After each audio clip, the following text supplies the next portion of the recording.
எல்லாருக்கும் வணக்கம். நான் உங்கள் கேஎஃப் சண்டா பேசுகிறேன். இன்றைக்கி இப்போ நாம் ரெகுலர் வீட்டில் யூஸ் பண்ணுற பூண்டு, இந்த பூண்டை நம்ம ஃபார்மில் கோழிங்களுக்கு ஃபீடில் கலந்தோ தண்ணியில் கலந்தோ கொடுத்தா இதில் என்னெல்லாம் பெனிஃபிட் கிடைக்கும், இது எப்படி கொடுக்கலாம், இதோட டோசேஜ் எவ்வளோ, இந்த மாதிரி எல்லா விஷயவை நான் இந்த வீடியோவில் தெளிவாக சொல்ல போகிறேன். இப்போ முதல்ல இந்த பூண்டுக்குள்ளே எந்த மாதிரியான ப்ராப்பர்ட்டிஸ் இருக்குதுன்னு பார்க்கலாம்.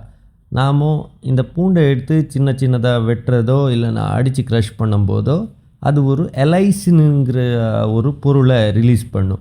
அதுக்குள்ளே ஆன்டி ஆக்சிடெண்ட், ஆன்டி பாக்டீரியல், ஆன்டி மைக்ரோபியலுங்கிற நிறைய ப்ராப்பர்ட்டி வச்சுருக்கோம். இப்போது இந்த பூண்டு இல்லைன்னா கார்லிக் இதை நான் வாரத்தில் கம்பல்சரியாக 2 நாள் கொடுப்பேன். கொடுக்குற விதம் ஒரு லிட்டருக்கு ஒரு பல்லுங்கிற கணக்கில் தான் கொடுப்பேன். இப்போ நம்மளோட ஃபார்மில் 10 லிட்ரு தண்ணி செலவாகுது டெய்லின்னா, ஒரு லிட்டருக்கு ஒரு பல் மாதிரின்னா 10 லிட்ரு தண்ணிக்கு 10 பல் எடுத்துக்கிட்டு அதை நீட்டாக சின்ன சின்னதாக சாப் பண்ணிவிட்டு ஒரு பவுலில் போட்டு கொஞ்சம் தண்ணி சேர்த்து அது ஒரு 1.5 to 2 நிமிஷம் சூடாகிற மாதிரி, பாயில் ஆகிற மாதிரி தான் சூடு பண்ணிடுவேன். அதுக்கு மேலே நம்ம சூட் பண்ணோம்னா அதோட தன்மை குறைஞ்சிரும், அதோட பவர் குறைஞ்சிரும். இந்த சூட் பண்ணால் அந்த பூண்டு தண்ணியை நம்ம 10 லிட்டர் தண்ணி, 10 பல் போட்டிருந்தா 10 லிட்டர் தண்ணி கலக்க போகிறோம். 20 பல் போட்டிருந்தா 20 லிட்டர் தண்ணி கலக்கிட்டு வாரத்தில் 2 நாள் வைப்பேன். இல்லைன்னா கண்டினியூஸாக தொடர்ந்து 48 ஹவர்ஸ் வச்சுக்கலாம், ஒன்றும் பிரச்சனை இல்லை. முக்கியமான பாயிண்ட் என்னென்னா 48 மணி நேரத்துக்கு அப்புறம் அதை யூஸ் பண்ணக்கூடாது. அதோட பவர் குறையிறதுக்கு வாய்ப்பு இருக்குது, இல்லைன்னா அது கெட்டு போகிறதுக்கு வாய்ப்பு இருக்குது. இப்போ இதே நாம் ரெகுலராக ஃபீடில் கொடுக்குறதுனாலையோ தண்ணியில் கலந்து கொடுக்குறதுனாலையோ கோழிங்களோட ஆரோக்கியம், க்ரோத்து, ஃபீட் இன்டேக் எல்லாம் டெவலப் ஆகும். அப்படின்னு சொல்லிட்டு இது எந்த மெடிசினுக்குமே ரிப்ளேஸ்மெண்ட்டு கிடையாது.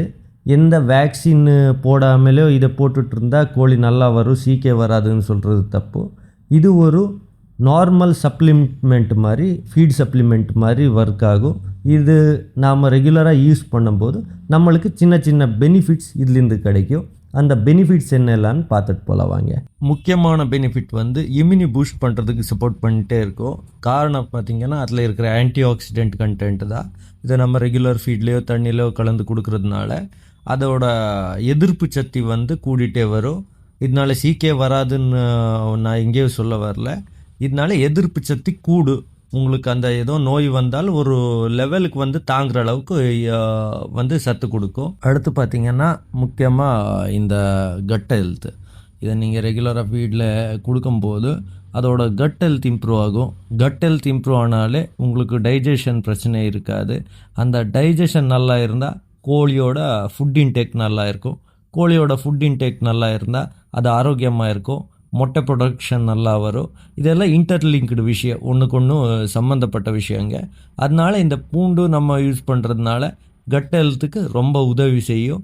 இது ஃபீட் இன்டேக்கையும் எச்சு பண்ண ஆரம்பிக்கும். அப்படியே பூண்டில் உங்களுக்கு ஆன்டி பாக்டீரியல், ஆன்டி வைரல், ஆன்டி ஃபங்கலுங்கிற மாதிரி நிறைய விஷயங்கள் இருக்கிறதுனால இது அந்த கோழியோட உடம்புக்குள்ளே அந்த மைக்ரோ ஆர்கானிசம் என்ன நடக்கும், அந்த சின்ன சின்ன கிருமிங்களோட வளர்ப்பு இருந்தால் அதை ஓரளவுக்கு தடுக்கிறதுக்கு உதவி செய்யும்.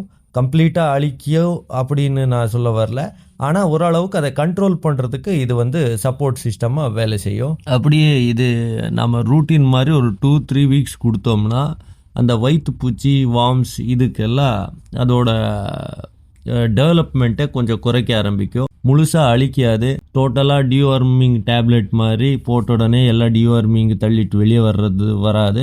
இது அதோட க்ரோத்தை, அதோட ப்ரீடிங் ப்ரொசஸை கொஞ்சம் இதில் இருக்கிற சில கண்டென்ட் அதை தடுக்க ஆரம்பிக்கும்.